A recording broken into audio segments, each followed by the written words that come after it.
O'zbek xalqi qanaqa xalqsizlar? Xafa bo'lmaysizlar, bir gap aytaman sizlarga. Ya qanaqa bu 24 soat ichida ham bunaqa 26.200 dollar pul yig'ib qo'yish mumkinmi? Mana shu bolani yashashlik uchun. Boringlarga shukr. Yana biz sizlar bilan uddaladik.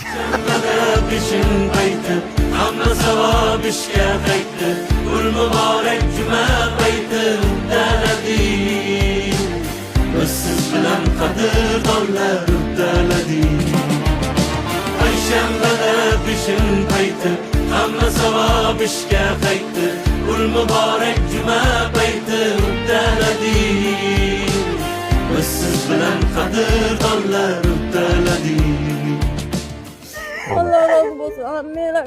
Rahmet. Allah'ın sağ olasın. Bizge bildi bergen.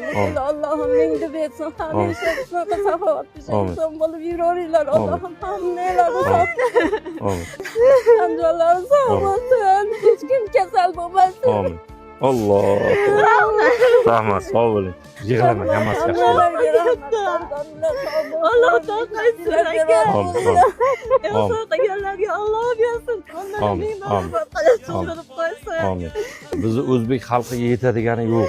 Yurtboshimizning bir gaplari bor. Biz bir xalqmiz, birlashsak vatan. Mana ko'ryapsan, 24 soat ichida juda go'zal natija.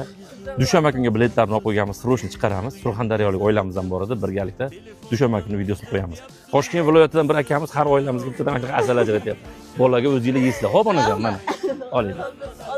Hamma ehson qilganlardan Alloh rozi bo'lsin. Assalomu alaykum. Yashab qolay degan xasta, duoga qo'l ochar asta. Bitta kuch bo'lib bir pasta, biz siz bilan uddaladik. Boringizni uzatyapsiz, ko'ngil uyin bezatyapsiz. Telefondan kuzatyapsiz, biz siz bilan uddaladik. Payshanbada bishin payti, hamma savob ishga qaytdi.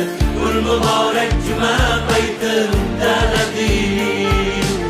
Biz siz bilan qadrdonlar uddaladik. Payshanbada bishin payti, hamma savob ishga qaytdi. Ul muborak juma payti